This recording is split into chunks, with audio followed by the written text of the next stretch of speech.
Welcome back to Rebel Lance Radio. Thank you for joining me today. I didn't think you were going to make it because I know you've been hitting the booze all evening already. I'm That is not surprised you're sitting up. I'm surprised your neck is able to hold your head up. That is not true. Yeah, what's in your hand right now? Nothing. Oh boy. Water. Listen, nobody wants to hear from you. Everybody is here for our guest of honor tonight, Mr. T. Mason of Genuine Undead. But some people call him Mason, some people call him T. Mason. I got to get to the bottom of this. Is this like a T-Pain thing? I don't know. We're gonna figure this out. We're gonna figure it out. We're gonna ask all the hard-hitting questions, talk about animal rights, talk about pizza toppings. We're gonna get to the bottom of this. Let's do it. Let's get him in here. You didn't even ask me how I was doing today. I don't care how you're doing. This is not about you. We're here for Mason. What? I'm sorry. We'll get back to you. Mason, welcome to Rebel Lance Radio. How are you, sir? Hey, I appreciate you guys having me on. Appreciate it. Yeah, absolutely. Are you going by T. Mason or Mason? What's the story here? What do we call you? We should probably get to the bottom of that, huh? We got to get to the bottom. After that, we can end the show. This is really all we need to do. This is it. This is actually, you were hired to figure this out. There's a bunch of people on Twitter that need to know. So my real name is Taylor. So there you go. There we go. Cat's in the bag. It's not that exciting. My last name is not Mason, believe it or not. But I will say that for the last 4 or 5 years, business wise, online, I've gone by Taylor Mason. Where did Mason come from? I'm guessing is the next question. Yeah. Where did it come from? So I used to work as an estate manager for a big celebrity, and I was sleeping over his house one night. It was a big fucking creepy house, and I woke up in the middle of the night, and this was when I was doing Discord, and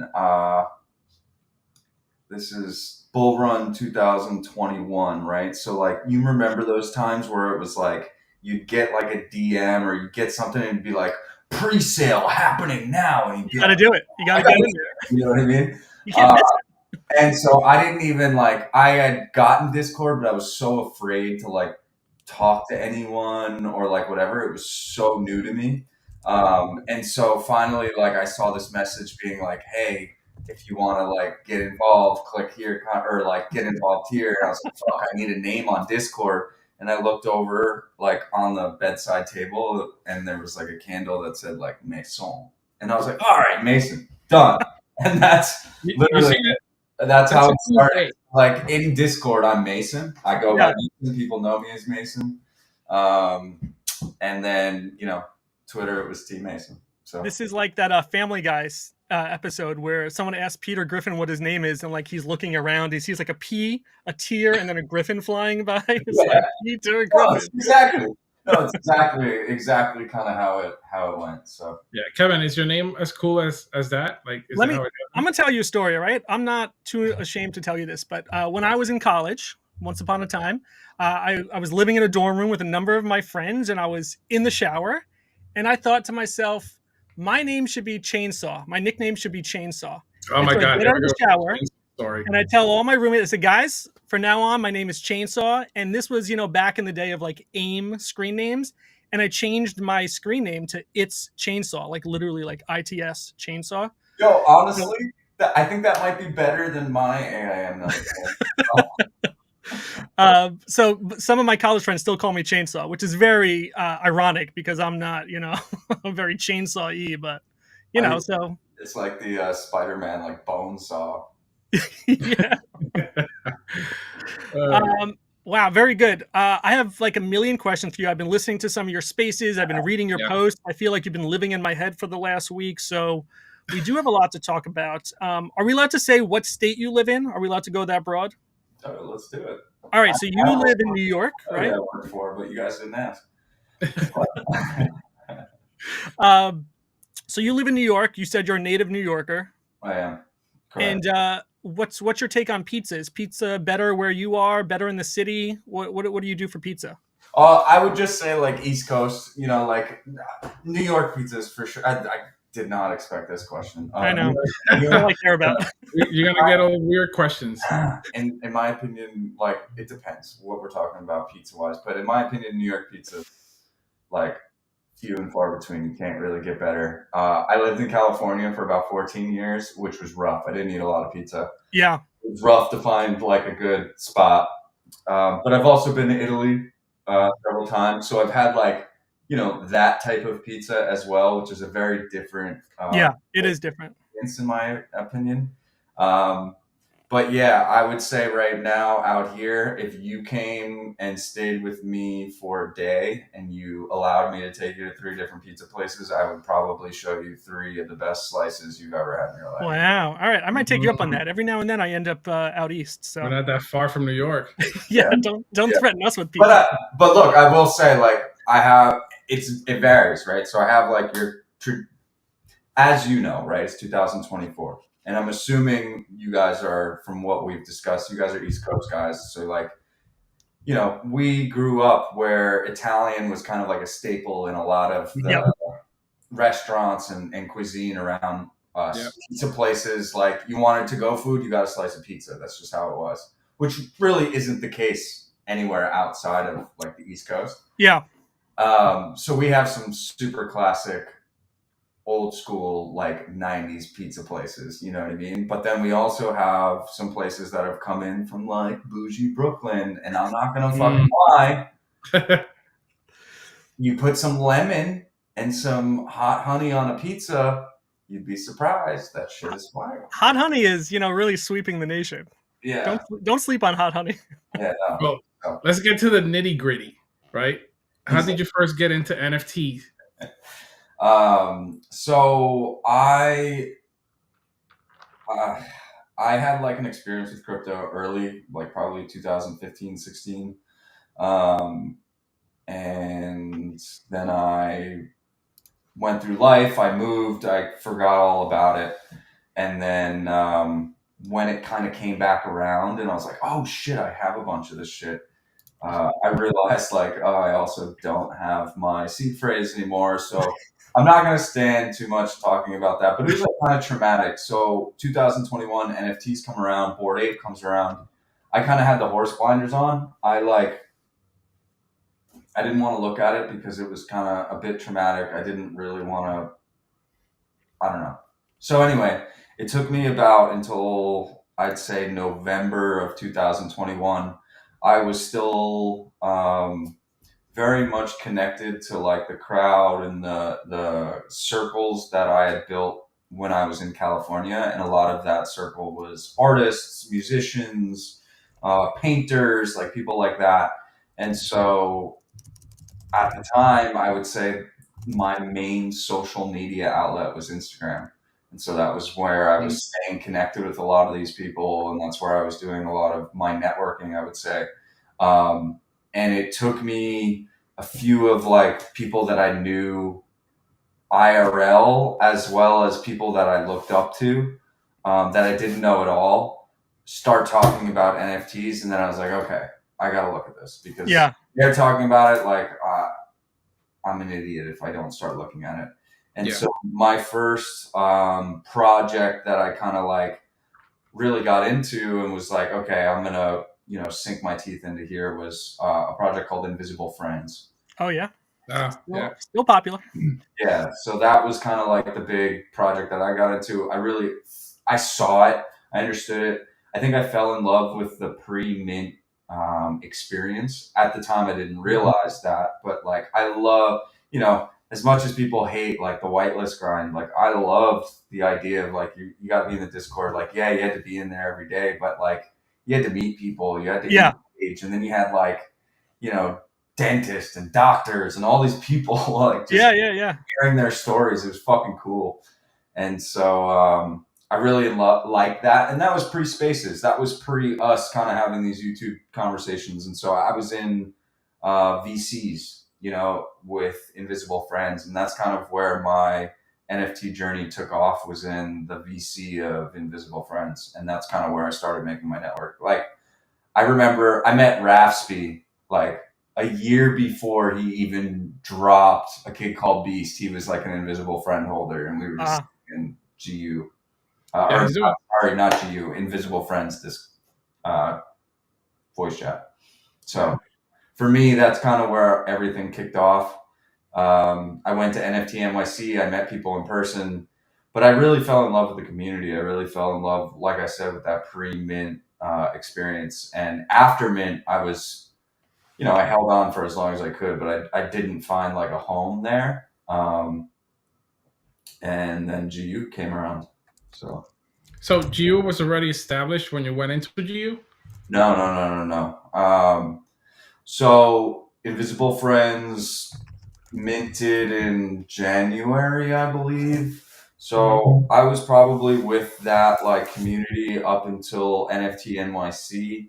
NFT NYC came up, and I was like, all right, I met these guys. I felt like I don't know if I believe in the vision as much as I thought I did.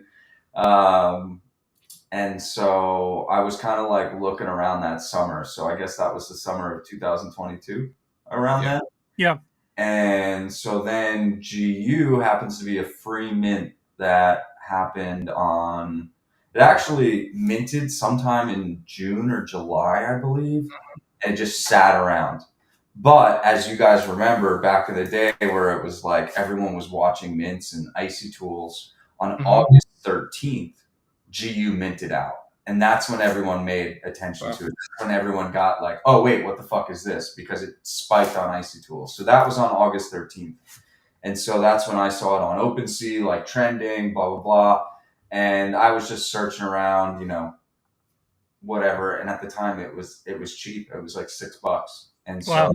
like I bought one or two, and then, within 2 or 3 days, we kind of got this communication from the founder.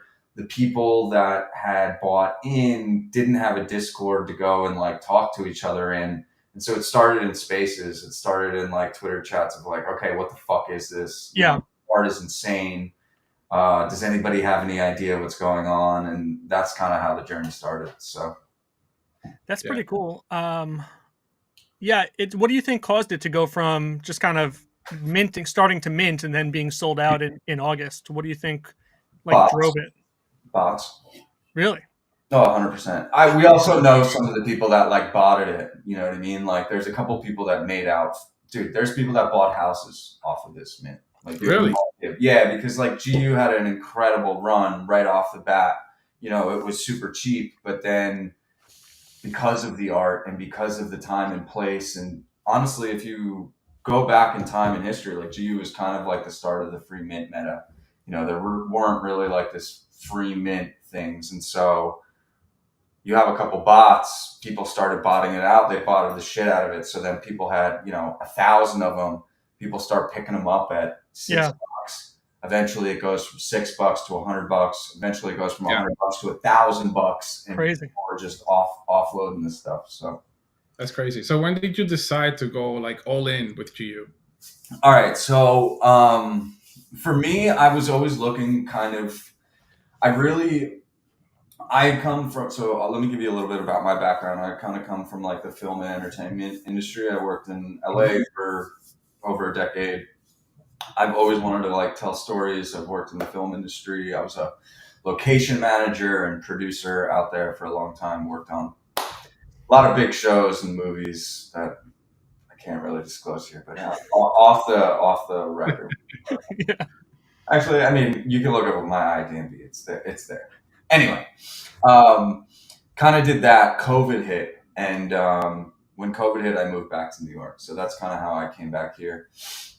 And when I found Web3, I started to realize like, oh wait, like this could be the next way to kind of disrupt industries. And if you think about like the last decade of our lives, we've seen a lot of disruption. We have Uber, we have Postmates. We have all these things that have disrupted kind of the way we do things. And so for me, being in love with the film industry, I do love it, but there's a big need, in my opinion, for it to have a bit of a change in guard and whatnot. So for me, that's kind of where I really fell into like, oh, this is what is possible with Web3 because you're bringing a bunch of people together. And I realized that more in kind of the Invisible Friends because I watched Invisible Friends Discord go from 20,000 to 200,000. And I couldn't believe it. Crazy.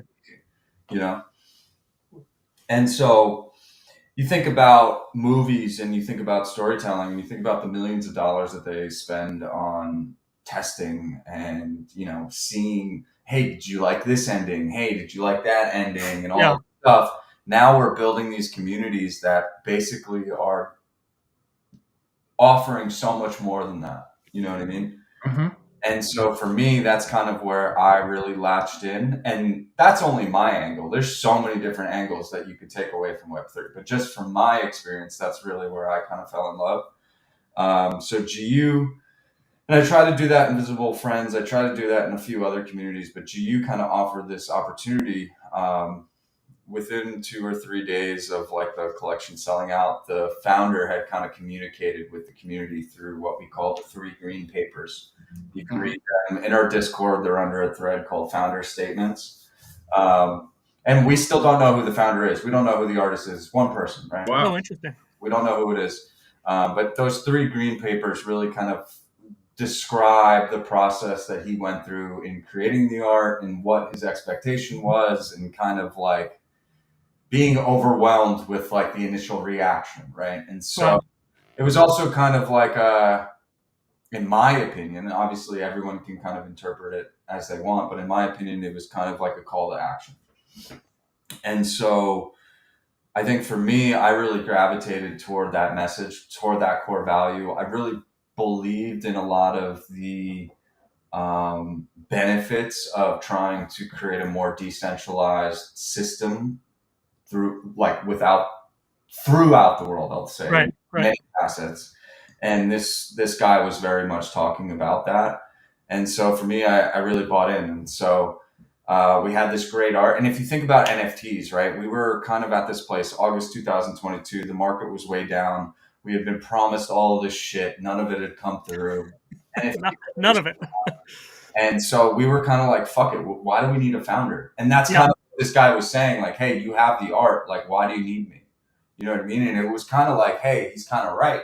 You know what I mean? Like, honestly, we're stronger than anybody. It's about the network. It's not about the person, right? And so I think we really started to try and figure out a way to empower the community and really focus on, hey, genuine undead. Like, let's read into the words. Let's read into kind of what that means. And so for the first year, it was very interesting on how we went about it. We didn't do any collabs. We didn't do any partnerships. It was all about trying to just be like a genuine community. Wow. And it took us a while. Like, basically our philosophy is like, let's take our time. Like, we're not going anywhere.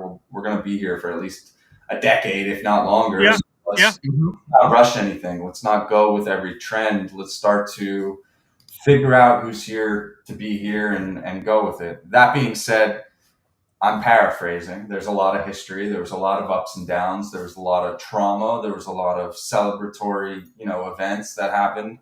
But overall, to give you like a big kind of just a small thing is, right in the first couple months, we had a giant run where we almost ran to like 1 ETH, right? Wow. But most of us knew that it was never going to stay. So again, you're a free mint. You have no founder, you have no team talking, you have nobody doing it other than this. And so most of the community knew that it wasn't going to stay up there. And we kind of looked at it, it was like, we wish it went a little bit slower back up. And so basically, over that time, we kind of just decided like, all right, how are we going to build our foundation? Knowing that price was going to go back down, knowing people were going to sell. That being said, we're still holding, 2,600 holders, if not more. So there's still quite a few people holding GU. So very interesting start. And then, hopefully I can stop rambling and we can start talking about kind of where GU has gone from there, because it's awesome. Like, the history is awesome. And as much as I could probably spend this whole space talking about the start and the history of it, I think what's the most dynamic and the most interesting right now is like where GU is at and like what we're doing now. So yeah, I have a number of questions. There is a question here though from DJP, and the audience says, "Do you have an educated guess to who the founder might possibly be?" And that brings me to a question also about, this Medium page from Genuine Undead. There's a lot of good reads in there. You mentioned the 3 green papers, but is this Dr. Doom? Is that the person who you don't know who it is, but that's the founder. No, we know who Dr. Boom is. Dr. Awesome. Boom is Dr. actually the guy who, he's actually the only person who had like contact with the founder. Um, he started the Discord. So early on, he was the one that for whatever reason he was in contact with the founder. He was the one who asked the founder for permission to start the Discord. He started the Discord, and so Doc was kind of like one of the first initial people that really got this community going, really got the community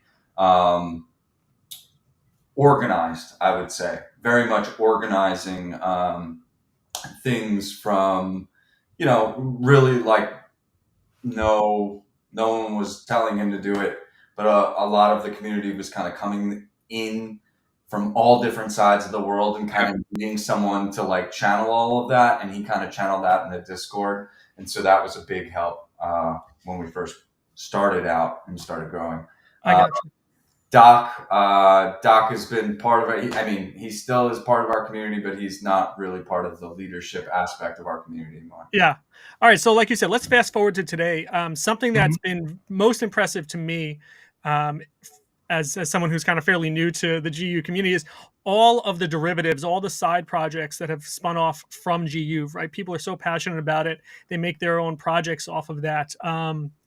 Which of those stand out to you that maybe you'd want to highlight and call out for, kind of keeping it alive and breathing more life into it to expand its reach? All right, say it one more time. Yeah, so we had somebody on the show a couple of weeks ago, Saigo, who had his own like spin-off, right? He took his GU and made his own comic, but it seems like there's a number of derivatives from the GU community that people are making their own projects, making their own art off of this. Are there any of those that stand out to you as that just kind of like come to mind as like, this is proof that our community kind of sustains itself? And in some of your own posts have kind of mentioned like how decentralized it is, that people do their own thing because they want to, not because they need permission. 100%. I think a big part of GU is exactly that. I think GU is about kind of building on the inspiration. Again, looking at kind of like what this anonymous artist did. He gave us, in many ways, this like platform of inspiration. And that's what you see. You look at everything Saigo has built. It's pretty incredible. All he has is the 24 by 24 fucking color grid. You know what I mean? It's 576 pixels, and then you get all this story and comics and all of this stuff. And so to me, that's exactly what Genuine Undead kind of is that kind of process. So in regards, I wouldn't necessarily call them derivatives, just because Genuine Undead, I think we're trying to kind of prove out this idea of building out a brand in a centralized but decentralized format, right? So we have this initial collection that we've all gathered around. We've gone out, we've acquired the trademark for Genuine Undead, so we have that legal protection. But now what we're really empowering people to do is go out and say, okay, you have the art, you have got the name, go build something. And so what that requires, especially kind of in a decentralized thing, is it requires people to take accountability. It requires people to step up. So you have people like Saigo that are saying like, okay, I understand how to do that. I understand how to build a product. I understand how to go out and do that. And that's kind of what we want to see, because under that, GU can become something that is in many ways, massive and something that is super beautiful, something that is like an example of a brand really building, not from this top down growing out like this, but really kind of like this. Branching out. And not only that, it's kind of ever growing, right? Because you have now all these artists and all these creators that are just expanding the brand, right? So you guys don't have to do anything, the core group, because you have this entire community that's spreading the word around. Not only spreading the word, but creating their own stuff. So and most of the core group is doing stuff. Like myself, like I own a company right now called Genuine Global, and we created Undeads, which I'm sure you guys are familiar with. And then we're also creating the Genuine Undead comic that we've been working on for over a year now. And so this idea is now we get to present our products and kind of like our vision of things in a centralized fashion, because I think you guys are, I think we all know, like, we can't do business decentralized. Like, you and I can't, like, you guys wouldn't be able to run this podcast if you were like, hey, today you're going to do this, I'm going to stream this, and this guy, we're going to, Yeah. you know, like, it Yeah. just, you need some sort of centralization. There needs to be organization, right? Mhm. And so I think for us, our solution to trying to make things more centralized, but also be practical in how things are built, is to start to build out a network. And that network is a bunch of centralized entities building at their own rate, building their own products. Wow. So that's kind of how I see it. Now, as in regards to the community is always going to be growing. The community is always going to be filled with leaders, people that step up, people that, people within the community gravitate to because of, whatever they stand for or however they, see the world. But I think that's kind of the beautiful thing about this whole idea, is that it's not just, hey, this is a company, this is the idea I have, I'm going to build it. Instead, it's like, hey, I'm part of this network, I have an idea, I'm going to build it. But at the same time, I have to be constantly in consideration of everyone else and Right. what I'm building, and am I building in congruency with that? Yeah.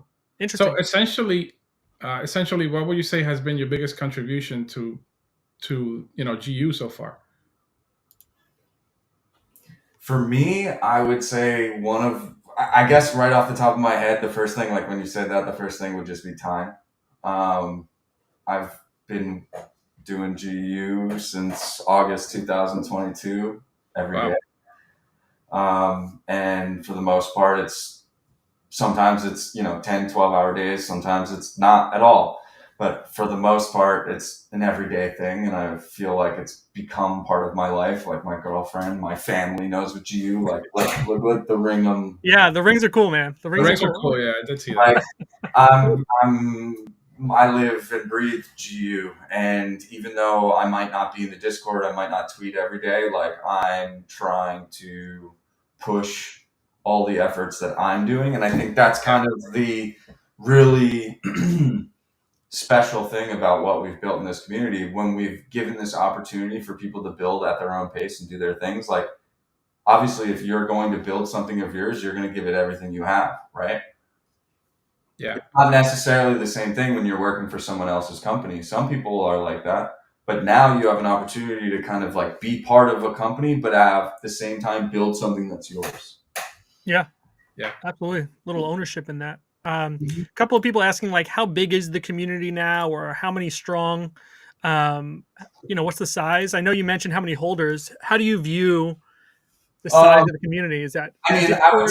I would say right now, like, the NFT market is definitely like not where it was, especially like when it came out. But we just did a migration, so Yep. we just offered the Genuine Rising, which is the migration of your original token to this new contract that has a number of different features. And through that, we put that out about 2 months ago. 2 months ago, actually, tomorrow. 2 months ago tomorrow, and we have over 40% migrated, and that's all voluntary. Right. That's not people being forced. That's not airdrop. That's all people on their own volition, kind of signing in, connecting their wallet, and moving their assets over.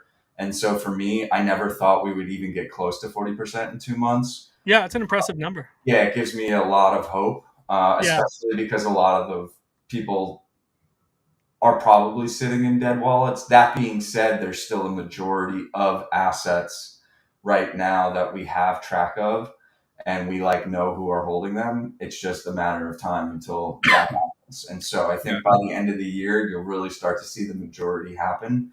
And I think the community, because it is kind of this fluid thing, I think the community will have to be faced with this decision of how they want to market that, how they want to deal with the original collection, and how they want to communicate market moving forward with that. But I think V2 offers so many features, and what it really does is kind of encapsulate what we just discussed about offering opportunities, offering the ability to build alongside the original collection without necessarily being called something like a derivative, because now what you have is, we kind of did it with the case study. If you look at a genuine Undead V2, you have the option to connect your Undeads. Now, let's say, one of you decide, hey, I'm going to create my own art. I'm going to create the genuine Undead trait in my version. And you come to us and we say, hey, we got this, and we do it. We can now offer that to the genuine Undead community. It's completely voluntary, but now that money goes to you, right? Right. So we just created a new business model for community members to start building alongside the collection, in my opinion. It's actually pretty cool. It's a pretty Yeah, cool I idea. did tell Miguel he should make some genuine undead rebel ants, some sort of version of that. Yeah, So, I mean, look, it's going to be something that I think people are going to have to really understand that, like, the market's going to decide. You know what I mean? Like, some things I don't think are going to be minted that well. You know what I mean? I think some people are going to realize, like, oh, people don't want that, and that's fine. yeah, But at the same time, it's like, what I'm trying to do is empower people that are going to take the time, that are going to do the work, and the people that really do spend a long time and kind of put the work in are going to see that payoff, and I think the community will support them, because that's kind of how this community was built, in my opinion. Yeah, I have a few that I need to transfer into a V2, so hopefully I'll do that soon. Yeah, gas tonight is cheap. I think gas was like 3 earlier. So I think you should do it live on the show, Miguel. Share your screen, share your seed phrase. So Mason, you mentioned the NFT market's a little quiet right now, and I know that kind of meme coins is the rage right now. Do you think there's room for these NFT projects to come back? Is this just part of the cycle? I know it's only been a few years of NFTs really in the spotlight, but where do you think we go from here? Do meme coins fade out? NFTs come back? Is it completely different crowds at this point? I think I could give several different answers to this. I'll give you my answer just in regards to sitting in the GU standpoint. Like, in regards to GU, I think it doesn't matter. I think the core of GU isn't going anywhere. We're not selling. We don't want to, like, that's not the idea. Sure, there's people in our community that want to make money. I think we all want to be successful in life, but I don't think people are necessarily looking at this community in regards to, like, providing that. That being said, I think it's that exact mentality that's going to lead to this success that will eventually provide those results, ironically. Yeah. You know what I mean? Because of all the people that are going to come in and be inspired and create value in terms of the products, in terms of the things that they're building. And eventually people are going to be like, fuck, I want to own at least one of those. And then, and then you realize that there's only 10,000 of them, you know what I mean? And then Bob's your uncle. So again, for me, that's more my, like, philosophy on that. In regards to the NFT market, do I see it coming back the way that it was? Probably not.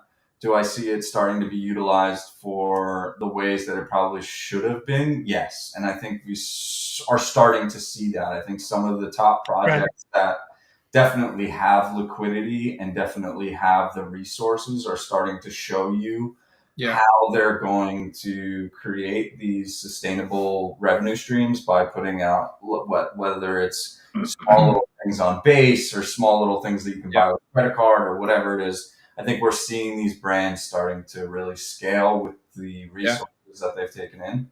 But in regards to genuine Undead, I think we're in such a position that we don't have that central ability to say, okay, we are this and we're going to grow this way. Instead, I think we have this and we're going to grow this way. Yeah. And so for me, I think it's going to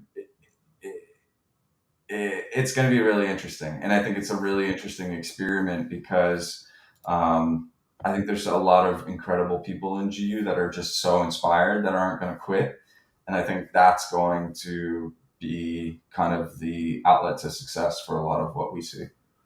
I think that we got a comment here from Twisted Dragon saying that they need to mint more Rebel Ants, and I think that is true. And since gas is so cheap, they should probably head over to rebelance.io and mint a few I know. while we're on the phone together here. But anyway, go ahead, Miguel. No, I was going to say that in one of the points that you touched, I think that one of the people that are doing it really well, it's like Luca from Pudgy Penguins. Like he is really all about education, and I think that he's doing it well because he's luring in kids and their parents at the exact same time. I mean, if Don't you say really think luring about in it, kids. That sounds creepy. Sure, but well, let me just clap back to that with this because I would love to be doing what Luca is doing. But remember, Luca bought Pudgy Penguins for yeah, $2 million and then raised $9 million, which means $11 million in liquidity to make this vision happen. And as much as I yeah, want to sit here and say, you know, I just, Genuine Undead is the complete opposite of that. Everything that you know of Genuine Undead, we're sitting here 2 years after that. And the fact mhm, that we're still sitting here is because a bunch of people volunteered and sat here and did it and didn't get paid. And so yeah, nothing against Luca because I think he is leading the charge, right? But I yeah, also don't think Pudgy Penguins is like a decentralized example. I think that's business as usual. I think they raise the money exactly how we normally raise money in businesses, and they're doing it and they're yeah, leveraging Web3 technology to do it. I, absolutely, again, shout out to Pudgy Penguins yeah, because they're fucking killing it and they're making an incredible bridge for the rest of us. But at the same time, I think it's yeah, really hard to compare some of the other people in this space to that because it's, look, give me $11 million, watch what I do. yeah. Yeah. Yeah, that's true. But the way I think about it is, I think about it as an artist, right? For example, and also from an outside perspective, because I've been into crypto since 2010, so I know how the education part is so difficult, right? And I feel like something as simple as the toys, right? It's bringing more attention to crypto and NFTs than anything else. Because if you think about it, now a kid wants a toy that a parent's going to have to help them with. A parent that probably doesn't know anything about NFTs and crypto, and now they're seeing a barcode on a toy that they have to scan and learn and see how the use case is, right? 100%. So when I think about it in that sense, I think that he's definitely leading the way because we're not going to get anywhere unless the education is there. No, 100%. And I think that's true for pretty much any type of change, right? We got to start with education. And like I said, I think they're doing an amazing job of being that bridge because the one thing that Luca and Pudgy Penguins, I think, does very well is that they lead by example. Yeah. You know what I mean? They're not, in my opinion, they're not nefarious. They're not uh, grifty. They're not anything. They're really setting an example for people, and I Right. think they don't have to. You know what I mean? And they're Right. doing it in a way that I think is setting the bar so high. So I think it's an incredible thing for our space. Don't get me wrong. Yeah. Yeah, We for sure. we got a question from our good friend Martek over here saying, "Where is Clark Cadaver? Is this some sort of troll? Is that a real person? What is this?" Yeah, no, Clark Cadaver is a real person. He's been missing for a little while. If you guys probably aren't familiar, but there is a Twitter account by the name of the Genuine Times that used to be Yes, run by Clark Cadaver, and so Martek is asking where Clark is. He is our genuine I'm gonna follow. broadcaster. He kind of broadcasts the news of Web3 and everything. So yeah, if you go down, scroll down a little bit there, you can see if you click on Clark, That's cool. you can hear him. You might be able to hear Clark. I don't know if you have sound. The sound might not come through with sharing Yeah, the full screen, Yeah. but that's all right. Yeah. yeah. Okay. So that's Clark. I may or may not. Clark may or may not live with me. Let's just say that. Oh, may or may not. Okay. Okay. Good to know. Hey, Yeah. now that you're talking about broadcasting, that brings me to my next question to you. Like, what you're pretty much like a Spaces legend. So, how did you get started on hosting those? I honestly, it started with GU, man. It started with GU because like everything we started doing started in spaces. And like even before we had a Discord, that's what I was doing. And I just love talking to people. Like I love kind of getting to know people. I love sharing knowledge. I love talking about ideas. I like just shooting the shit. Yeah. I think with GU early on, I got really excited because I was like, I found a group of people that was like into the same things that I was into. Mhm. We were like listening to audio books and shit together. We were like, just going down the rabbit hole. And I think that was how I started to really enjoy spaces. I've always kind of loved music, so music is a big part of my spaces. As you know, I do like a genuine mix. I'm actually doing. It was supposed to be this morning. We're doing it tomorrow, but I do a genuine mixtape space every week. Genuine Undead community every week kind of curates a playlist. You just submit a track, and then we put it together in kind of like the best flow. And then Yeah, I was in one of those the other day. Yeah, Yeah. it's a pretty eclectic playlist, this last one. Bro, this week 18, I just finished it. It is insane. It's one of those things where like people take it for granted, like, oh, it's a fucking mixtape, like, my fucking girlfriend could do that, like whatever. But it's like Yeah, you don't fucking realize that our community is all over the world. Like you have Yeah. people submitting from all over the world. I have learned about so many different songs, so many different vibes, and it's honestly such an interesting way to get to know the community. So yeah, big Yeah. fan of genuine mixtapes. That's hashtag genuine mixtape. It's an interesting read to see where that sentiment is at. You obviously talk a lot about community. That's the foundation of GU. Is there a gap that needs to be filled in your eyes, that someone from the community could step up if you were like, hey, I really wish we had people doing X, or it'd be great if somebody would take the lead on Y? Do you see a gap anywhere in where Yeah, GU is at today? There's a couple things that like I would love. I was actually driving today thinking about how I just love it. I need a social media fucking rock star. You know what I mean? I need someone who's built an Instagram account to hundreds of thousands. I need someone that understands the lexicon of TikTok and understands. And I'm going to be honest, like I'm starting to do it because I'm starting to do the background work myself to start to learn this, because I don't necessarily have the resources, and not only for GU but also for the Genuine Undead comic that I'm working on. There's so many different things that kind of need this, where it's not just one need. But I think that's the one thing where if we had a better organization of our social communication, Genuine Undead would be. But I think one of the problems with Genuine Undead is we have such an interesting story. We have such an incredible IP. I think our art is second to none. Like, not to mention, like our original art is, and then you have Undead's, which in my opinion is, and then you have all the other art that comes out. Yeah, they're great looking. And we have so many, original songs. We have animations. We have so much shit that has been made. And I just feel like we need someone to really help us optimize that from a social standpoint. Interesting. Well, that's a good call to action. We have a question here. Is there a way you can share a link or something for the mixtape? So I posted a link to the Twitter post, but that's a good question. Do you have like Spotify playlist each week of this that you have like a link to that? Yeah, so the link that you just posted, that they just posted on the Twitter, there's Genuine Undead is the profile that posts these playlists. So right now there's 19 public playlists from that profile. Oh, interesting. Okay. We'll put that in the show notes, then we'll find that. That's cool that's being handled.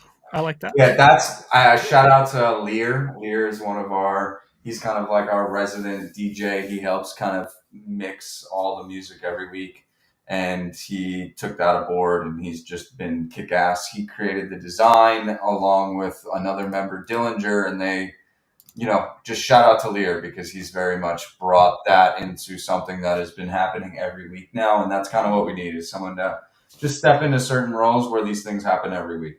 Yeah, I love that. You talk about Pudgy Penguins, some of the other big players out there, Bored Ape, even Invisible Friends. I mean, is that one of your goals to get up there, or is GU good where it's at? Do you want to get mainstream where Jimmy Fallon owns a GU?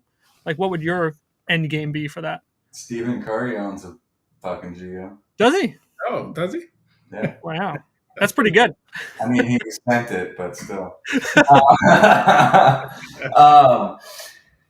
So yeah, I'm gonna be honest. I want to go bigger than that. Like, Yes, yes, I let's want do it. to. I want to do it. Do I think we're gonna ever be the Pudgy Penguins? No, because Pudgy Penguins is the Pudgy Penguins. They're Right. the ones that are breaking this space into the mainstream. I don't think there will ever be another Pudgy Penguins. But Mhm. what I want to do is, again, from my standpoint, I come from the storytelling, the Hollywood, the LA, that aspect of it. I want to tell stories. I want this story of Genuine Undead, especially the one that I'm developing, to be bigger than stories that and have seen multiples of. I mean, how many every 5 years you get what? Another Batman, another, this, another that, because these industries don't want to take risks on creating a new IP Something because new, yeah. there's a Yeah. built there's a built-in fan base. They know they're going to make their money back, which I understand because these movies have gotten really expensive. That being said, with Web3, what we've done is kind of mitigated that risk because now what you're doing is you have a community that's kind of building it, especially when you have people that have been there for years and years. Then let's say you get the movie deal, you know what I mean? You can already say, hey, I got 1,000 people I can kick this to and just say, hey, how do we need to tweak this? How do we make this better? Right. We make this the best thing you ever wanted for the public domain. And so for me, that's where I see it. I want to continue to build Genuine Undead, the IP, out as best as I can, and I want to empower the community to do that as well. Because I don't think like GU's not mine. I'm not the owner of GU, but at Right. the Yep. same time, I'm very much inspired by GU, and I'm going to take my ideas that I have as far as I can take them. Yeah. So we've got our story. We've got a comic coming out. It's both physical and digital. There's a digital experience that you'll kind of be able to mint and kind of be able to interact with the whole story and things like that. And I think the goal from starting to deliver this story is to eventually take this story, license it out, and build into a movie, an animated show. Who knows? But for me, I'm very much into the story. I'm very inspired by the collection and the traits and the mystery behind it, and kind of what the collection stands for, as well as kind of the history of what this community has been through for the last 2 years. And I want to kind of put that into some sort of creative body of work. Yeah. What do you feel has been the toughest part of being involved with GU? Oh, man. It's a great Some question. sore spots there. Listen, I always ask the hard questions because The Kevin is trauma. the softy. Yeah. Bro, it's tough. Web3 is not hard. Well, I'll just say decentralization is not easy. It'd be a lot easier if I owned the project. It'd be a lot easier if this was like my baby and and like the community that was there, like wanted to be there because like I built this, but I didn't. I'm just someone that kind of came along and was super inspired and was like, oh, like I want to do something with this. Yeah. Yeah. Um, and so I have to be as respectful to that as possible, and I think everyone does, and I think that's actually kind of the beauty of it, is like trying to figure out how you're going to contribute to the whole while also figuring out a way to kind of build something of your own. um, so I think one of the most difficult things is people management, people personalities all over the world, and trying to navigate anger, emotions. This is a lot of people come into the space because they have one intention, and that's to make money. Yeah. Yeah. That's to get their investment back. And I think with GU, as much as I want to say, sure, and buy in and invest in what we're doing, like it would be very foolish of me to say like invest because you're going to get your money back. I have no idea. Like this is the last project in my opinion that has like a secure outcome, based off of everything that I've told you. But at the same time, it's also got the coolest outcome in my opinion. You know what I mean? Yeah.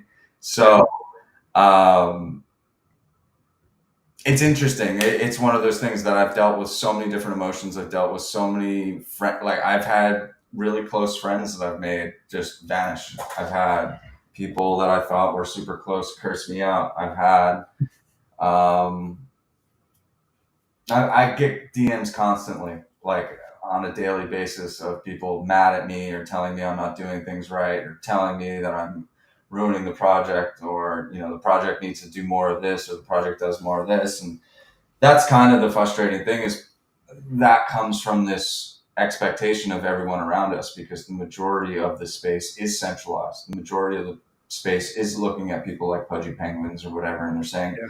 look at what they're doing, look at what they're able to accomplish. And I think a lot of that frustration comes from the fact that, like, we're not in that position. We don't have we didn't have a founder for the longest time. Like the mint funds, we don't have that. We don't have the majority of the royalties or any of that. Like, we don't have the resources that the founder had. Instead, he kind of said, here's the art, do what you will. Right. Yeah. And so we did what we did. We spent 2 years building and kind of growing a community that, in my opinion, is in Web3 history. It's in the lexicon. People know Genuine Undead. You can't deny it. And I think part of that comes from the community's resilience, the community's ability to say, one, we have the most badass pixel art in the space. Find me another pixel art that's close. You can't. And second to that, we have just such an incredible story, and we have some of the most hardcore, I feel like, members that really believe in what is possible when a bunch of strangers kind of come together and say, okay, let's make. I mean, that's what a community is, right? Yeah. And so I think for us, it's been a big experiment coming together, and I think there's been a lot of incredible networking and relationships that have happened from. Yeah, I definitely understand the passion behind it. I'll give you an example. Like I'm extremely passionate about the Saints of LA, Right. And Casey doing such a great job with that community there. Like, I can definitely resonate with the passion that you have with GU, because I feel the same for Saints. The only thing is, look, shout out to Casey, but Casey owns that, right? Yeah.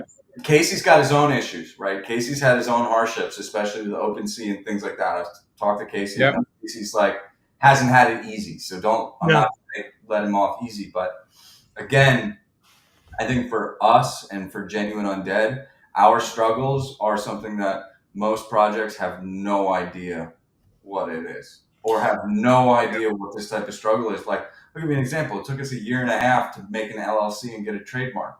Most projects, wouldn't you do that before you mint? Yeah. You know what I mean? It took us 1.5 years to figure out, how are we going to create an LLC? Are we creating a DAO? Are we creating this? Are we going to have a council? Are we going to do this? Right? And you have to figure out, and you have to go through people that are part of this type of culture and this type of culture and this type, it's a fucking process, man. Yeah. And the fact that we were able to kind of move the needle to a place where we were able to get to an agreement, we were able to get to a vote, we were able to kind of get some action out of it. To me, it means it says a lot. Thinking about those financials that you said, a couple of questions come to mind. One, the anonymous founder, I mean, if he has all the royalties from that V1 contract, I mean, that's a pretty penny, right? If you do some back of the napkin math. Sure. But I mean, like, how are you going to get it? Where are you going to? Yeah, no, I get it. And so the royalties now, are you able to speak about where they go to? Yeah, 100%. So one of the things that the founder did, shout out to him, is the royalties originally were 7.5 because it was a free mint. And about a month into, or maybe it was even sooner into the mint, he lowered the royalties to 2.5%, which was really cool. And that's, I think, what led to us having like our run back when the free mint meta. A month later, he basically said, hey, I want you guys to vote on raising the royalties to 5.5%, and 2.5% will go into a community wallet. And so that's kind of what gave the community any hope, any kind of like resilience at all, was knowing that we had kind of this community wallet going in. And so the community wallet started collecting royalties for, I think, about like 3.5, 4 months, and then Blur came out. And then, that's cool. And then Bob's your uncle, because once Blur came out, no one was playing royalties at that point. And so that's kind of what happened. Now that's kind of one of the main reasons why we migrated. One of the main reasons why the community invested in this new contract was this new contract, one, allowed people to be part of a contract that one we owned, like the community owned, and it wasn't from this anonymous founder that we have no connection to and don't know where he is, haven't heard from him in over 2 years. So, which comes with a lot of implications, right? Like, I don't want that art to disappear. I don't want things like there's just a lot of things. We own the trademark, we have all that, but at the same time, I want to make sure that Genuine Undead can live on. And the fact that we haven't heard from this guy and he has shown no um, effort to kind of like reinforce the contract, reinforce the safety of kind of like our investment has kind of put us in a weird position. Yeah. So this migration was kind of an opportunity, one, to put your assets in a contract that we owned as the community. Along with that, it came with enforced royalties. It also came with the ability to engrave on chain. That was one of the initial things that we really wanted from the founder. Was we love the pixel art, but we were like, we want to put it on chain. We want to make sure this isn't on an IPFS. We want to make sure it's on chain forever. We never really heard back from that. And so for the last 2 years, we've been trying to figure out a solution to that. So this new contract gives us the ability to do that. Yeah. And then in addition, we've kind of already spoke about this, but the contract also gives us the ability to kind of add these extra collections to it as we kind of grow, such as Undeads and any future collections that someone might come along and say, hey, I've recreated the Undead traits in my style. What do you guys think? Do you want me to put this on the collection? So that's kind of what this new contract has done. And then the last thing that it did is it also gave people the access to all the high definition files. So not only do you get the PNG and the JPEG, but you also get the SVG, which is something that was never available before. Yeah, that was interesting to read about you offering that. The original collection, believe it or not, it's a 24 by 24 image, but the image was saved at 480 by 480. So if you blew up your GU, you couldn't really blow it up without it getting blurry. Yeah. That's really unfortunate because the art is incredible. And a lot of us wanted to print it out. A lot of us wanted to make it big and we couldn't. We didn't have the resources to do that. And so this new contract, what it did is we paid, and shout out to the people that were involved in making that a possibility. But we were able to recreate the collection on a very high end scale and offer the SVG to all the V2 holders. So now if you have a V2, you can download your SVG, which essentially for all the people that don't know what that means, you can go into Illustrator, you can go into any of these pixel by pixel. It's all you can blow it up. Yeah, you infinitely. Can blow it up. Yeah, you can blow it up as big as you want, but you could also get some billboards out there, man. Take the traits apart. You could do whatever you want. And so for our community, for especially like we've already talked about, really giving people and empowering people to kind of create their own vision of things, this was, in my opinion, a really big part of, hey, you want what you really paid for, here you go. What when you talk about the community helping out and doing these things, what's your gauge on judging this is a good character or not? I know not everyone is a shitty person in Web3, but there's a handful of them out there. So like when you're relying so much on other people to do things in support of the community, where do what's your bullshit meter at?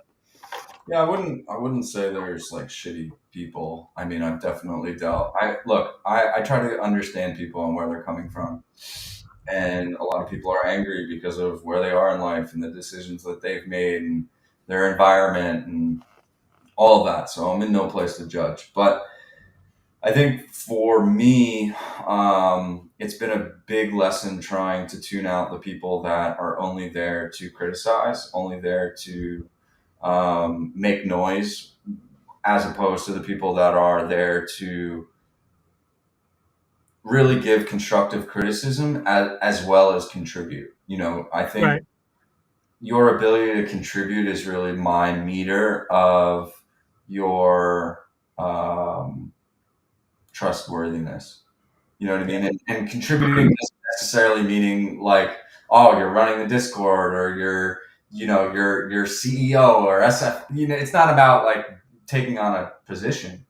Yeah. Right? I think seeing people's understanding of like what the opportunity is here and trying to gauge that is how I really gauge my interactions with people, because again, this isn't a normal project. If I was a centralized team member, I understand the type of DMs, I understand the type of questions that I get, but I'm not. You Yeah. know, I'm just I'm just a very maybe crazy but very inspired community member that like wants to see things happen and wants to build upon, the opportunities that have been given to me. And so I think for me, my barometer comes down to like your ability to contribute, as small as that may be. It just comes down to like your understanding that this is not a matter of what am I going to get out of this. It's more a matter of like what can I contribute to this. And Yeah. understanding that flip flop is how I kind of like be like, oh, I need to get closer to this person. I need to spend more time with this. I need to spend more time, because the more you nurture that, the more you can kind of have more people in the community that are there, not because they're sitting there waiting to get something out, but instead they're there because they feel nurtured, Yeah. offering their skill sets, and that's what we want. Let me ask you: are there any misconceptions people have about GU that you want to clear up here? I have no idea. There might be misconceptions. I don't think I have any misconceptions that I know of. Yeah. Um, Do you know of any misconceptions? yeah. What are your No, misconceptions, Miguel? not at all. But, I mean, look, the problem with that, the problem with that question is like people are going to perceive however they're going to perceive. I think there's probably some people in GU that think like, oh, Mason's running GU, everything goes through him. It's not the case at all. I'm just one of those people that contributes a lot, and everyone has the same opportunity that I have. And I think yeah, that's the only misconception that I want to clear up, is that if you want to see me do something, do it yourself, and or DM me and let's talk on how to do it together. But ultimately, like any change you want to see is in your hands. It's not in me, because I'm trying to build out the vision that I have and the things that I'm able and capable of. And so, yeah, I think that's the big misconception. yeah. Yeah. Where do you see GU a year from now? Well, I'll tell you, a year from now, the comic will definitely be uh,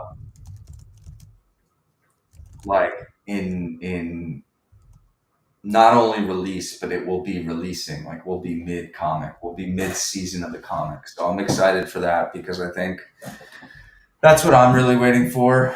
As much as sure NFTs are great, but like we said earlier in this space, I think NFTs are kind of at this lull. Why? Because people aren't making copious amounts of money. But at the same time, I still believe in the tech. I still believe in like the community and Yeah, just being part of a network. And so I think it's going to be really fun to kind of shift that narrative where people start to see something that like, oh, this is cool. This isn't just some, no offense, like some cute animal comic that like you read once and it literally could be on the back of a cereal box. Like no yeah. offense, but like I want to create something that's going to outlive Batman. Makes How sense. do you do that? How do you do that? You got to have good characters. You got to have a good story. And so for me, Storytelling. I'm really focused on that. Yeah. I listened to the spaces you did a couple of days ago. You opened up by talking about this like mental constipation, Yeah. essentially. Yeah. And then you wrote this like long, beautiful post, just I guess getting out some of those ideas. I don't know. It was beautiful. I think it was a bunch of rambling, and then I got a He's bunch. been talking about this post for like days now. I Bro, keep I got sending it to him, like, read it. a bunch of DMs being like, "Are you okay?" I liked it. All right. I think people putting their thoughts out about just even, quote unquote, the space, I think is good for people to talk about it, other than what's the floor price, what's happening next. I think it's good for people to think about where are we going, how did we get here. So, a couple of takeaways as I was listening to that conversation. I was like, I wish I was listening to it live where I could have like raised my hand and jumped in a few times. But I'm going to pose one of those questions.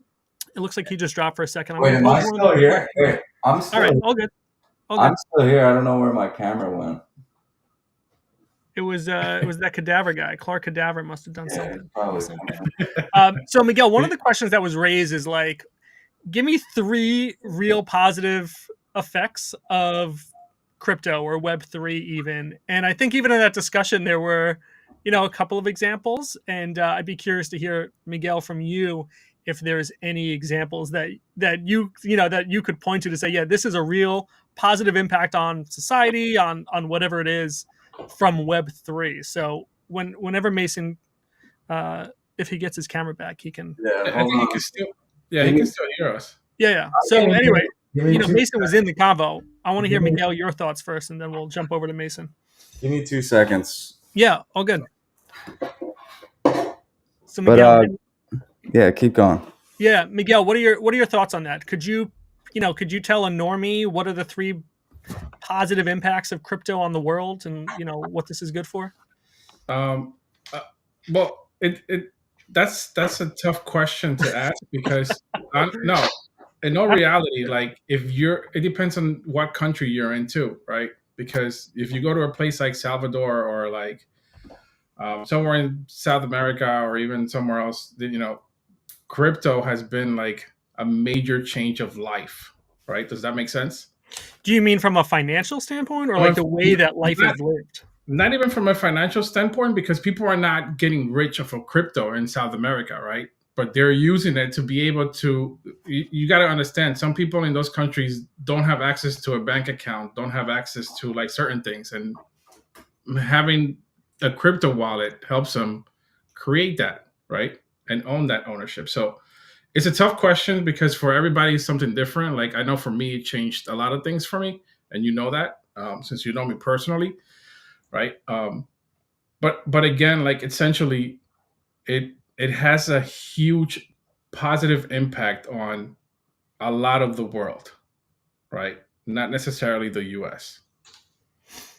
Yeah, I think one of the things that was sort of touched on in that conversation was ownership of your funds, which I think is you know if that's the only use case of crypto, great, then it solves a huge problem. Being able to take Well, the money number with you. one problem, Huh? because the number one problem would be that. Yeah, I mean, I think about the idea of transmitting money. I'll tell you a really embarrassing story that back to my college friends. They love to rip me apart on this still, but I got scammed when I was in college. I thought I was buying like iPods in bulk for like Mhm. crazy discount, but I had to go to like Western Union and wire this guy money, which of course he ended up stealing from me. But I had to pay this extra fee just to send the money. It took a couple of days for him to get the money. Then he claims he never got the money, even though he took the money. Oh, There you go. Mason's back. But this idea of just having your own money, being able to send it to whoever you want without borders, without boundaries. I think about how much money from charity donations gets lost because of fees, and Yeah, if you were able to eliminate that stuff and just have money go directly from one person to another, that is a real solution that yeah. That But you needs to be solved. you're also cutting out a lot of profit for a lot of people. right. Well, that might be okay. I mean, if I want to donate $100 to not the Red Cross, but Okay, for No, you. that's an not what I'm talking about. organization. I'm talking about. Look, let's be honest. You use Venmo, right? Oh Oh yeah, wait, I like this comment. Hold on. yeah, right. He always Shocker. gets rugged. Yeah, I know, another rug story. I've been getting rugs since before Web3. Don't you worry about that. I got more stories for you later. Well, I'm just saying, like, look, all these things, like the big thing is like you start to cut out some of these things, you start to cut out interest. A lot of Yeah, the biggest money is made off just money sitting in certain places. yeah, You start to take money sitting in certain places, and there's not 3-day hold on your money. That's a lot of money lost for some people. yeah. Not only that, but there's people now in the U.S. that come from other countries and they're working and now they're able to send this money to whatever X country somewhere, with essentially no fees and no middle bank or no middle person, and I think that that's a great use case. Period. Yeah. Just based on that. I mean, yeah, I mean, look at El Salvador. I think they're probably making probably one of the best decisions. I hope we follow suit. But Bitcoin, is kind of like this allodial title. You know what I mean? Like no one Right. can take it. You own it, all of it. So I think Bitcoin is in very much a use case of that, and hopefully we see more of that. in the future. Did you have any use cases, Mason, that you didn't get to share in that? Because I think most of that discussion was you asking a couple of other people some positive use cases. Did you have any that are your go-tos explaining why this is, a worthwhile infrastructure? Yeah, well, I mean, I feel like you can get into so much rabbit hole, and I also don't want to get assassinated. But I think Fair enough. I think that fiat money is in many ways like the root of many of our problems. Yeah. I think the way that a lot of things work in the background of life in the more bigger realms of the world and geopolitical situations, I think fiat money really Yeah. works toward working against the people, because what it does is it provides cash for these operations and these people to go out and. I like how they say that, for example, that crypto is so bad, and you buy all these drugs and all this stuff. But how much drugs have people bought with the fiat? Like, what are we talking about here? Like, what's happening? Look. As fast as I can without trying to get your YouTube fucking canceled. But like, look, you guys have heard of the Iran Contra, right? Yep. You guys have heard of the Vietnam War. Yeah. Like all these things, you look into like what a lot of these conflicts were. A lot of these conflicts were ways for the whatever you want to call it, military industrial complex, the black government, the shadow government, whatever you want to call it. Pretty much it's the group of people that was run by General Groves, who was the guy who left the government after the Manhattan Project. But basically, this whole shadow money was using these conflicts to raise fiat capital. That's why we were running cocaine and doing all these things. Yeah. It was to run guns. It was to raise capital for these black projects. Same thing happened in Vietnam. We sold heroin in Vietnam, and we sold it to our own military people. Mm-hmm. So, like, again, looking at kind of like fiat money is the issue. Fiat money is. Yeah, I agree 100%.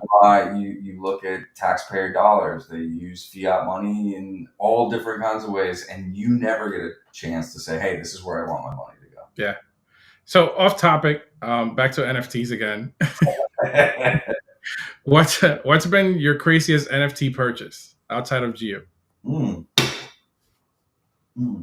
Interesting. Most of my craziest purchases are GU. I'll be honest. I have a great GU collection, and they're my most proud NFTs. Like, I'm most proud of them for sure. Let's see. I have a few artists that I like, but I don't really have anything like worth anything. I don't have any cool stuff. I don't have any copy or anything like that.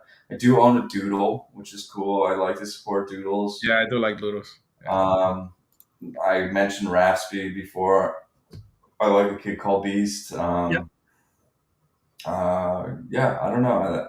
Space Riders, those guys are my homies. I love Brawler Bears. And I don't know. Oh, you know what's one of my favorite NFTs that I own is my Sappy Seals. Really? Yeah, one of the things that I've done is, like, in most of the collections, I've tried to find the skull trait. And so I have an incredible skull trait when it comes to Sappy Seals. I have a great skull trait with Quarkies. I would love a skull trait Doodles, but I haven't been able to finesse one yet. But yeah, I think I think one of the things that I love is kind of like staying on brand with your NFTs. It's probably a bad strategy because it makes it much harder to sell. But I have, like, my Jira-san literally looks exactly like my Jira. The one you have behind you, I think that's listed for sale on your Twitter profile for like $10 million. Is that right? Yeah, What's your expectation there? Well, so I don't know if you guys know anything about genuine undead traits, but that's Lou. Lou is the red skin in genuine undead. Believe it or not, that's the rarest Lou in the collection. That's number 17. I bought that like the first or second week of genuine undead.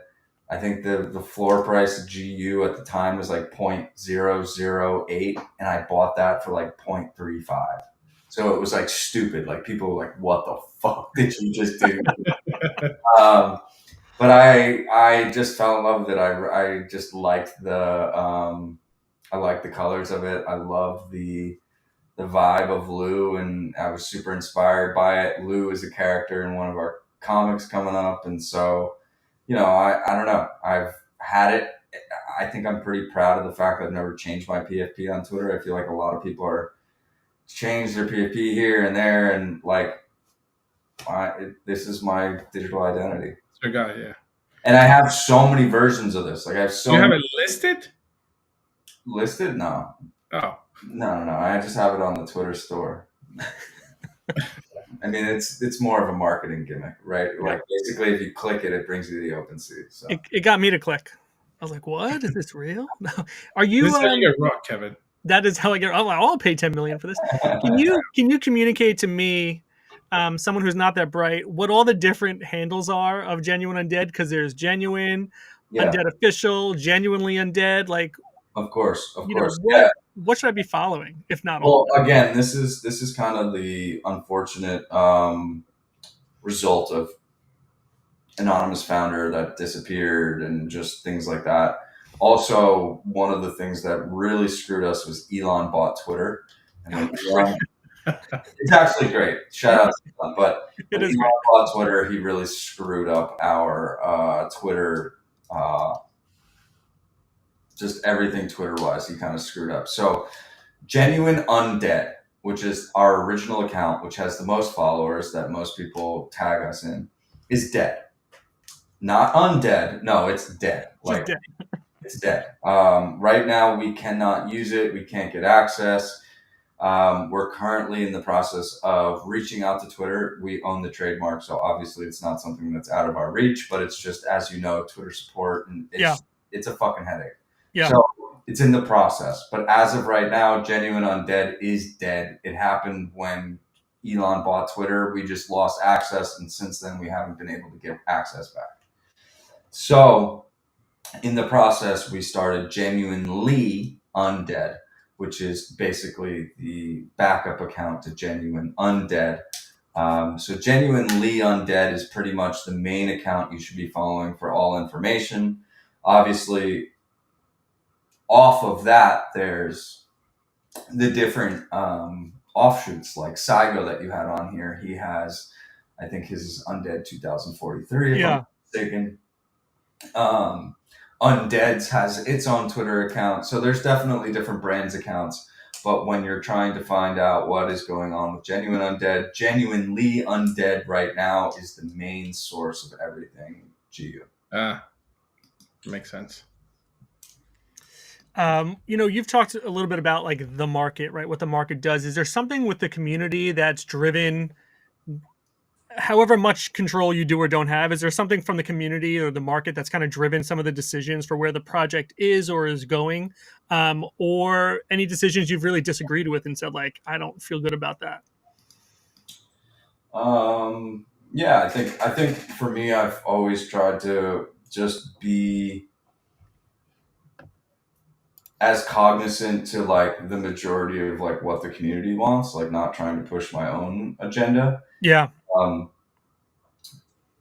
That being said, I definitely think there's been votes and things that have gone through that I'm like, I think it's a terrible idea, But what are you going to do, right? Yeah. That's kind of like the part of decentralization that you kind of have to take on. And so I think there's often times where I wish this was a centralized thing. I wish this was just me and I could make these decisions. I wish I didn't have to wait on these people. I wish I could just make this happen, right? And in many ways, there have been times where I've done that just in GU where like things need to get happen and I'll just look around and say, who's going to do this? No one else is going to do it, and I'll do it. That being said, I'm incredibly cognizant of the fact that it isn't my project and it is like more of a social experiment and more of this decentralized thing. But at the same time, I'm also very cognizant that we need leaders. We need people to set an example. We need people to build companies and products so that people have an idea of like what's possible. And so I think right now I'm constantly playing in between that, you know, trying to play that middle ground between being a leader and saying, look, guys, this is follow me. This is the way we need to go. But at the same time, holding back and saying, look, I don't know anything. What do you guys think? And I think it's led to some really cool things. One of the things that's going on right now, I know you guys mentioned meme coins, but I think that's like really the big meta right now. Everyone's in the meme coins, right? Especially the people that are in this space primarily to make money, right? They're not looking at NFTs, they're looking at meme coins. And so there's a group of people within our community that have really started to kind of identify a way to kind of galvanize, hey, we have such a strong community, we have strong comms, we have strong this. How do we leverage this into a meme coin? And so there's been community members that have made their own attempts at creating their own meme cults and things like that. And it's Right. fun to see. It's fun to see, especially when um, the community responds positively to it. But at the same time, it's not a central thing. And so I think that's one of the things and one of the freedoms that probably irritates the shit out of some people because they want that. They want that centralized thing of knowing this is exactly where we're going and Right. the expectation, this is the roadmap. But I think for some people, it's also very liberating to know that, like, hey, I have an idea. How can I do this? Sure, do it. Put in the work. Is Yeah. is that what Undead's is as a sort of a separate collection? Is that like your baby now? Like this is your way of getting some So control within it? no, Undead's came out initially. Undead's my idea for Undead's was we needed a way to compete with chimpers and pudgy penguins and sappy seals when it came to social media. When you look at their Instagram and their Giphy, they had all these things going on, and I was like, how do we compete? Our Yeah. pixel things are awesome. They're art pieces, but they're a little more serious. It's Yep. not so much memeable. How do I compete with that? And so that's kind of where this idea for Undeads came up. One of the artists within GU, Marcus Manson, he's an incredible artist. Um, him and I worked together and we kind of put together this idea of like creating this kind of cute full body version of the genuine undead traits, using all the same traits obviously, but then putting them together in this style, but for the main reason of kind of like a marketing vehicle. And I know you're kind of going through it right now, but if you go to our undeads, if you go to our Giphy account, I think we're at 100 million, you know, Oh Wow. wow. Giphy results, if I'm not mistaken. If Is you go, that on here? Is uh, that yeah, I don't know if Giphy's on there or not. Yeah. That's Uh, who's yeah. you Okay. know, it's a lot of gifts. So we only have like 50 something gifts on there, but it's a lot. So for us, it really did work as a marketing vehicle. As you can see, that's our Nifty Island character. That's so Yes. cool. Download Nifty Island and things like that. So for us, it's like a new way of telling the story of Genuine Undead. It's a new way of experiencing the collection, and again, proving out the thesis of getting people within the community, including artists, to say, "Hey, here's an opportunity." Marcus made some money on making Undeads, and still continues to make money off of Undeads. And so, for us, we want to continue making Undeads, continue building that out, whether it's products, plushies, toys, stories. I Makes will sense. say Undead's this summer definitely took a little bit of a pause in development because I very much got wrapped into focusing on helping GU bring in the Genuine Rising, the V2. And so a lot Right. of my focus kind of went to that. And unfortunately, I wasn't focusing as much as I wanted to on the comic and Undeads. But since September, that's where my focus has kind of been back on Undeads and the Genuine Undead comic as products, as experiences, as things that come out that in my, vision is going to bring value to the Ultimate Collection. Yeah, so we got 70. Is it 70 people Yeah, we watching? got 70 people watching. I hope if they're on YouTube, they've all hit subscribe and like by now because we don't have any advertisers. We don't have any promos. We're not asking you to buy anything. We just want you to show us some love and hit subscribe. Oh, actually, it's funny that you said. So you don't have to buy anything, but here, let me show you this. What should we buy? We made a calendar. This is our Undead's calendar. That's pretty dope. Oh, that's Miguel, cool, can you put that on the company card? Get us a couple of those. Yeah. So this is October, but you just reminded me I have to flip. I haven't seen November yet, so we can kind of do this live. So this is November, I think, right? Yeah, here's November. Yeah, we got Oh, That's pretty fucking that's cool. cool. Yeah. You know? I think That I need is so to pick up some of these undeads. Yeah. You do these spaces, right? You did the one that I talked about from a couple days ago. Like, what is your drive behind those spaces? Because you look at it, whatever the number is that are watching or listening. I don't know if that's exceeding your expectation, if that's where you want to, if you're like, that's where I hope to be at. But like, what's making you continue? Where's the drive coming from on that, and how has that even evolved for you as like these intimate conversations and people are just kind of following along? I think it's a great question. I think I've been trying to find like my flow with it, my like safe space with it. I've done so many spaces. Like I've done at least 200 to 300 spaces before they started like counting spaces, right? Yeah. Where you can even look it up. And so I've done so many spaces, but at the same time, like I don't have like recordings of it, and I don't have necessarily like this giant history because I wasn't thinking about it at the time. But at the same time, I definitely fell in love with just this process of talking and sharing your mind and kind of being live with it. So I think for me, I'm still experimenting with trying to figure out the right format for me.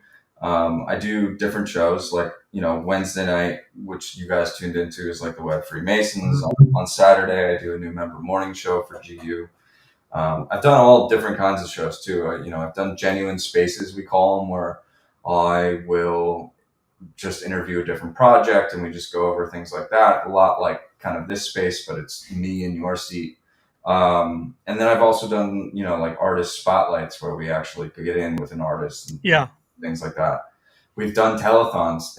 Believe it or not, the artist of Undead, the artist of Undeads and I have done 2 12-hour live drawing sessions where basically we sit on spaces live in Discord and people come in and they tell us what to draw and then we make it happen. And I just fucking edit. Oh, that's pretty cool. I like that. I think, Miguel, you should do that where I just criticize you for 12 hours as you draw things and I tell you that it doesn't look right. Yeah. So I have a lot of fun with it. And I feel like people haven't really even scratched the surface of this kind of entertainment. Like, I know streaming is kind of big. I never knew that there was like streamers until like 2 months ago when my Twitter was inundated with like streamer content. But yeah, I think we haven't really scratched the surface. Like I think Clark Cadaver is a perfect example. Like I did that every Sunday for a year and that was a lot of fun and we had a lot of fun doing that. But at the same time, like it took a lot and there was a lot of effort that went into it. But at the same time, it was low effort when you think about like, okay, let's actually make something. Let's turn something into like a revenue stream. And I think for me right now, it's trying to experiment with all the different mediums, all the different types of people, all the different types of conversations, and trying to figure out what I'm most interested in right now. I will say I'm a little bored with Web3, conversations. This conversation has been great because we've been able to talk about a lot, and you guys are very open, and you guys have great questions and all that. But I'm getting a little just like, my project is this and that. Yeah. It's just like, I don't know. And I don't know if I want to really invest I don't know what the medium is, but I've had a couple different ideas and I feel like in the next couple months, that's what I really want to try and focus on is try to build out a bit more of a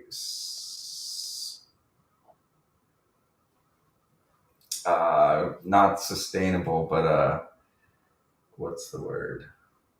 More just organized version of doing spaces and podcasts, things like that, because I really do enjoy it, and I think a lot of people enjoy me.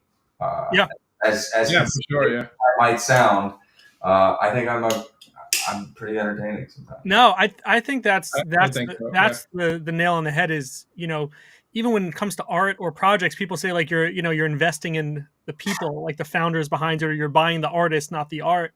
Right. Yeah. And then I think about, all right, Rug Radio, one of the more popular Web3 shows, they'll get over 1,000 people that have listened or watched their show. I think about the Daily Bone or Nifty Morning Show. They get hundreds of people watch their show. And I think a lot of it is more about the people that are on the show than the content. Mhm. And I think for Miguel and I, our hope has always been, we do this show.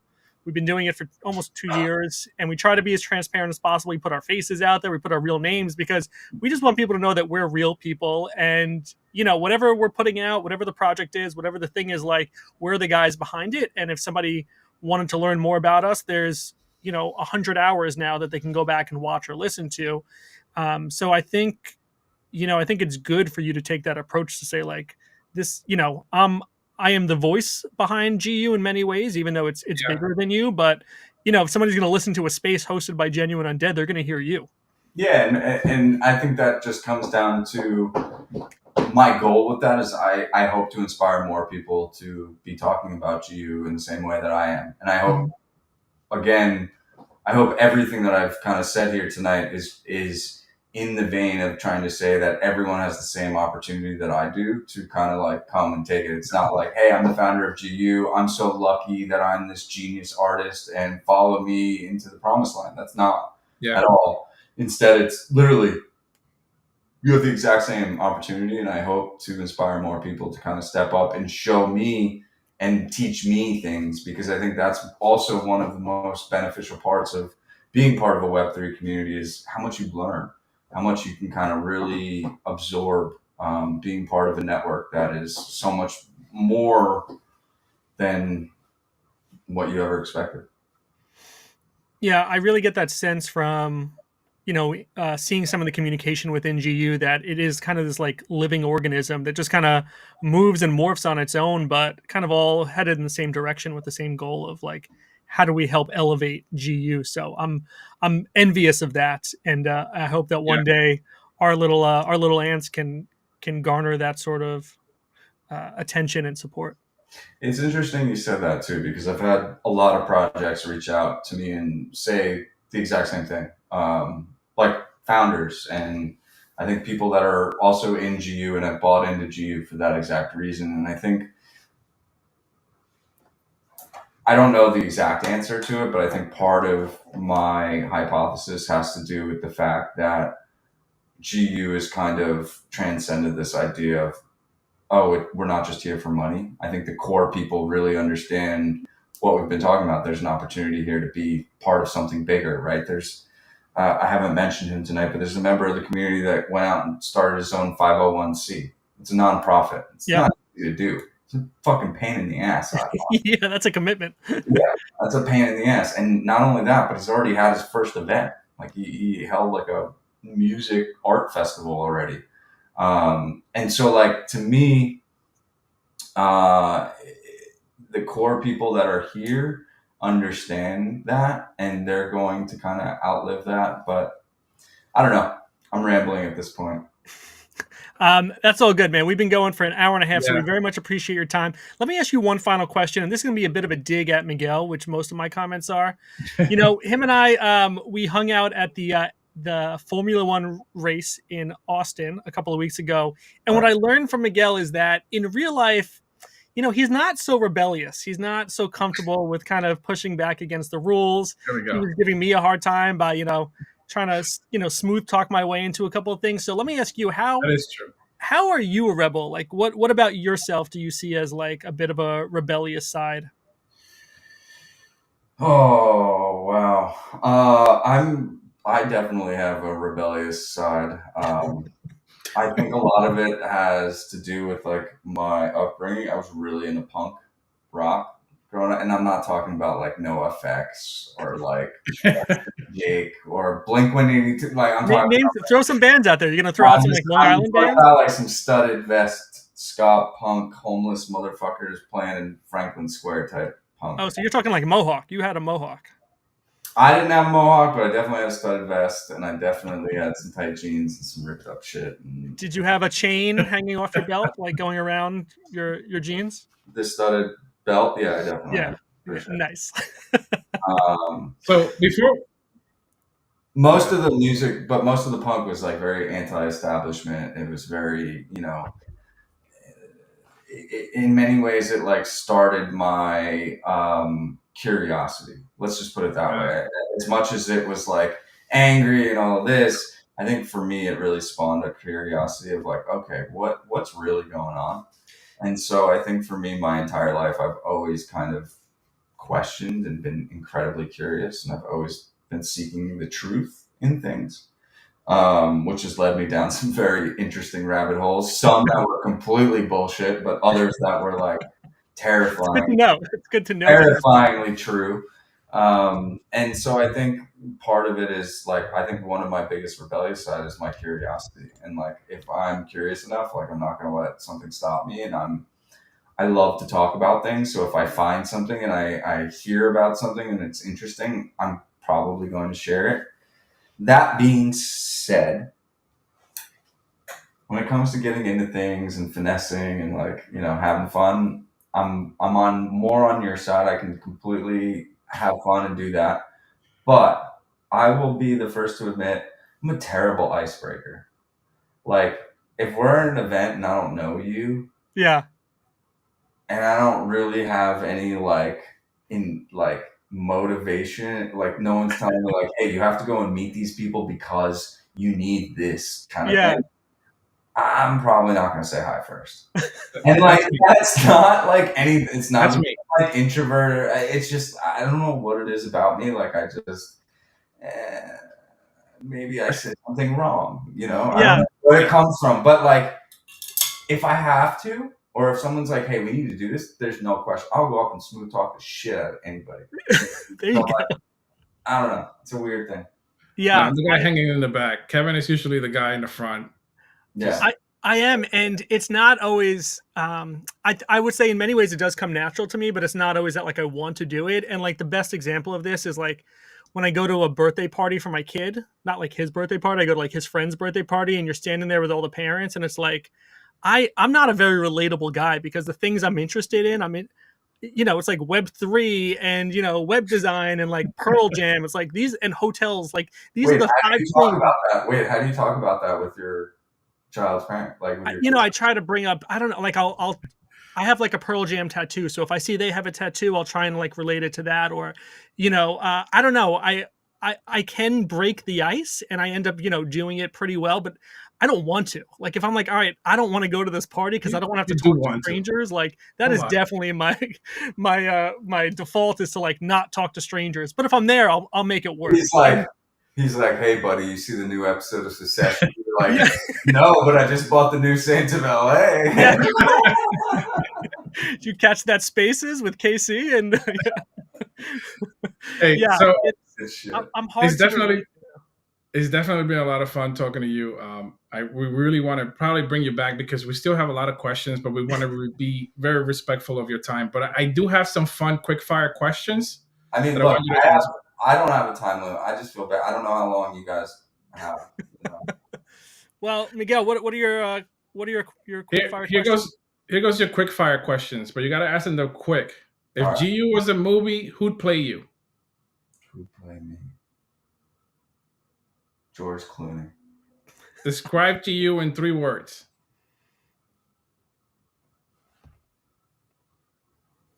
Rise and shine. Missing 1 word. No, he said rise and shine, like the word end. Makes sense. If you had to pick a theme song for GU, what would it be? Can I play it? Yeah. If you could bring any feature or trait into GU, what would it be? If I could bring any what?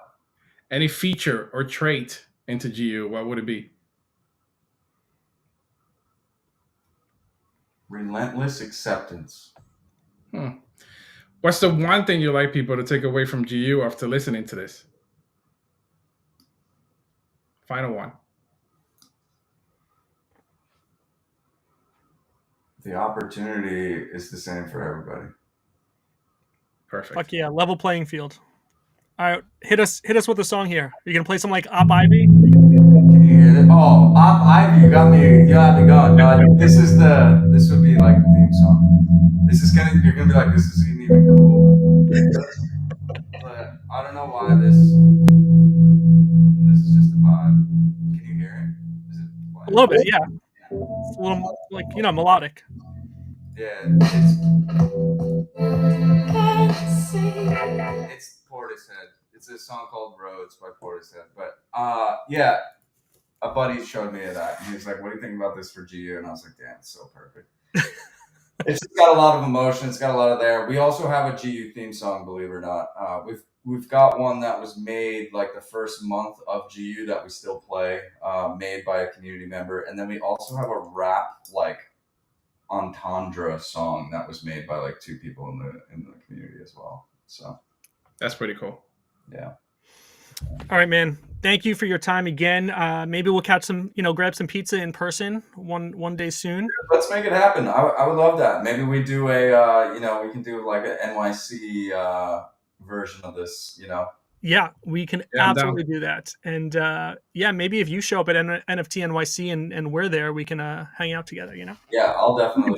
I really appreciate the time and the questions, and I appreciate you guys giving GU, the limelight and all of that. I think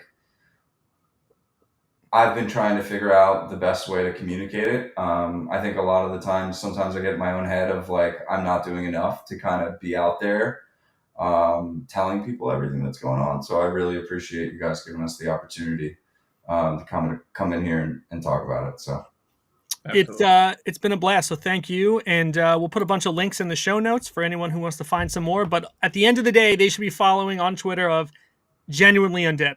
Genuinely Undead. Go buy a genuine Undead and upgrade that baby to V2.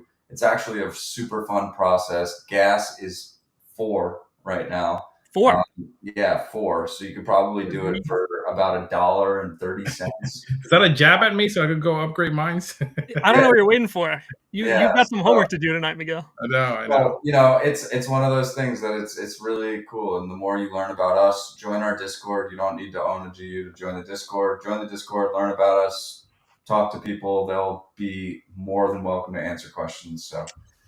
All right. I love it. I'm going to end the stream here, but you hang out for 1 second if you don't mind. All right. Of course. All right. Peace out, everyone. Thank you all for joining us. It's been great. Give us a subscribe on YouTube. Give us a follow on Twitter, X, whatever you want to call it. I don't care. Good night.